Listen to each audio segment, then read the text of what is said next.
అకౌంట్లోకి క్షణాల్లో ఇక్కడ నుంచి డబ్బులు ట్రాన్స్ఫర్ అవుతూ ఉన్నాయి. అదే ఒకసారి పెద్దలు అధ్యక్షులు చైర్మన్ గారు ఇద్దరు ఇక్కడే ఉన్నారు. ఒక్కసారి గమనంలో తీసుకోండి.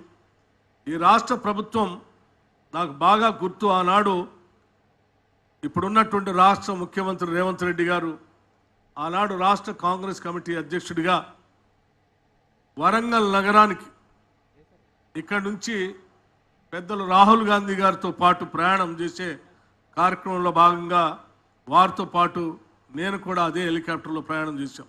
సిఎల్పి లీడర్గా వరంగల్ రైతు డిక్లరేషన్ ప్రకటించేటప్పుడు 2 లక్షల రూపాయల రుణమాఫీ అంటే ఇది సాధ్యమా, ఇది చేయగలరా, ఇది సాధ్యం కాదు. ఎందుకంటే 1 లక్ష రూపాయల రుణమాఫీ చేస్తానని చెప్పిన టీఆర్ఎస్ ప్రభుత్వం 2014 నుంచి 15 వరకు ఒకటేసారి చేయలేక 4 దఫాలుగా ఇన్స్టాల్మెంట్ చేసి ఆ 1 లక్ష రూపాయల రుణమాఫీ సంబంధించిన ఫలితాలను కూడా రైతులకి అందేటట్టు చేయలేక వడ్డీ విపరీతంగా పెరిగి విపరీతమైనటువంటి భారంలో పడినటువంటి సంగతి. అది కూడా ధనిక రాష్ట్రంగా తెలంగాణ ఆ టీఆర్ఎస్ ప్రభుత్వానికి ఒప్పచెప్తే చేయలేకపోయారు, చేయలేదు. అట్లాగే రెండోసారి 1 లక్ష రూపాయల రుణమాఫీ చేస్తా అని చెప్పి చివరి 4 సంవత్సరాలు కూడా చేయకుండా ఎన్నికలకి ముందు అరకొరగా కొద్దిగా చేసి వదిలేశారు. ఈ 2 ఉదాహరణలు దృష్టిలో పెట్టుకొని 1 లక్ష రూపాయలే ధనిక రాష్ట్రంగా ఈ రాష్ట్రానికి ఒప్పచెప్తేనే టీఆర్ఎస్ ప్రభుత్వం చేయలేక చేతులు ఎత్తేసింది. మరి మీరేదో 2 లక్షల రూపాయలు అంటున్నారు, ఇది సాధ్యమా అంటే ఆనాడు రాహుల్ గాంధీ గారు పిసిసి ప్రెసిడెంట్ గారు సాధ్యమే, ఇది చేయాల్సిందే, రాష్ట్ర ప్రజలకి రైతాంగ సోదరులకి కాంగ్రెస్ పార్టీని అధికారంలో తీసుకొచ్చి రైతాంగ సోదరుల కోసం కాంగ్రెస్ ప్రభుత్వం ద్వారా ఇందిరమ్మ రాజ్యంలో ప్రజాప్రభుత్వంలో తప్పనిసరిగా చేస్తాం, మనకు సంకల్పం ఉంది, ఆ సంకల్ప బలంతో ముందు పోదామని చెప్పి చాలా గట్టిగా ఆనాడు వరంగల్ సభలో ప్రకటించినటువంటి రోజు నాకు ఇప్పటికీ గుర్తు అధ్యక్ష. అటువంటి సంకల్పాన్ని ఈరోజు నిజం చేస్తూ కేవలం ఆగస్టు లోపులో ఆనాడు పార్లమెంట్ ఎన్నికల కంటే ముందు చాలామంది 2 లక్షల రుణమాఫీ చేస్తారులే అంటే ఏదో సంవత్సరం చివరికో లేకపోతే వచ్చే సంవత్సరమో 4 సంవత్సరాలు 5 సంవత్సరాల సమయం ఉంది కదా, సరే అప్పటికల్లా చేస్తారేమో కాంగ్రెస్ వాళ్ళు అనేటువంటి ఊహల్ని పటాపంచలు చేస్తూ ఎన్నికల కంటే ముందు పార్లమెంట్ ఎన్నికల కంటే ముందు ఒక సభలో ఈ రాష్ట్ర ముఖ్యమంత్రిగా ఆగస్టు నెలకల్లా 2 లక్షల రుణమాఫీ చేస్తామని చెప్పి సవాల్ విసిరొచ్చి ఈ చేసే కార్యక్రమానికి నాంది పలికినప్పుడు కూడా ఆశ్చర్యపోయారు.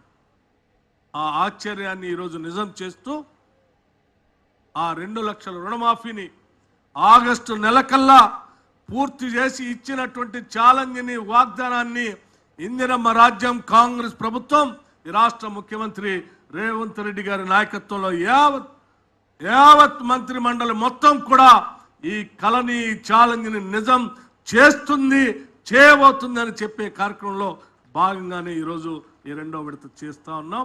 మిగతాది ఆగస్టు నెలలో కూడా పూర్తి చేస్తామని చెప్పి యావత్ రైతాంగ సోదరులందరికీ మనవి చేస్తూ కేవలం ఈ 2 లక్షల రూపాయల రుణమాఫీ కాదు, ఇంతకుముందు వ్యవసాయ శాఖ మంత్రి గారు చెప్పినట్టు రైతు బీమాకు సంబంధించి 1,580 కోట్లు రాష్ట్ర ప్రభుత్వం రైతు సోదరులందరికీ కడతా ఉంది.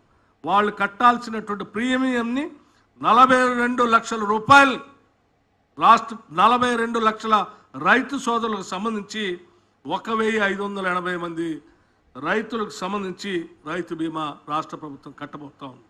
అట్లాగే క్రాప్ ఇన్సూరెన్స్ 10 సంవత్సరాలు టీఆర్ఎస్ ప్రభుత్వం గాలికి వదిలేస్తే ఈనాడు ఇందిరమ్మ రాజ్యం రైతు సోదరుల్ని రుణమాఫీతో పాటు 1,350 కోట్ల రూపాయలతో క్రాప్ ఇన్సూరెన్స్ కూడా రాష్ట్ర ప్రభుత్వం రైతుల కోసం చేయబోతుందని చెప్పి ఈ సందర్భంగా మీ అందరికీ మనవి చేస్తూ రాష్ట్రంలో ఉన్నటువంటి రైతాంగ సోదరులందరికీ ఈరోజు పండుగ దినం లాంటిది.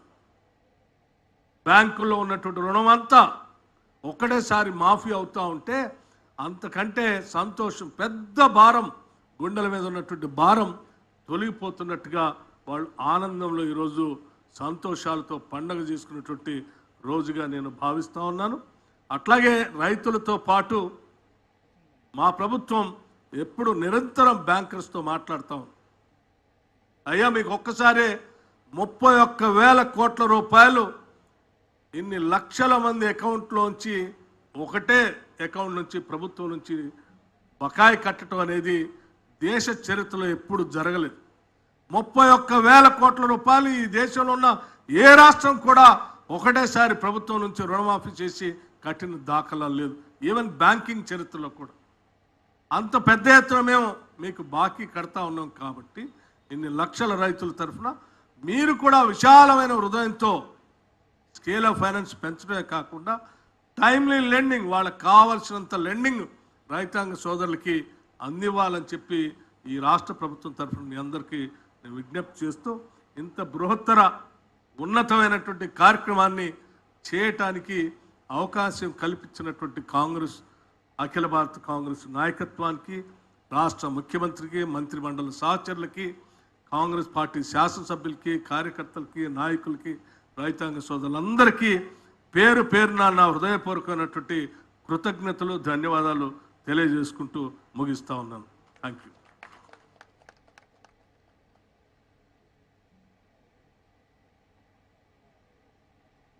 గౌరవనీయులు ముఖ్యమంత్రి గారు మాట్లాడే ముందు ఒక చిన్న డాక్యుమెంటరీ. దానికి ఈరోజు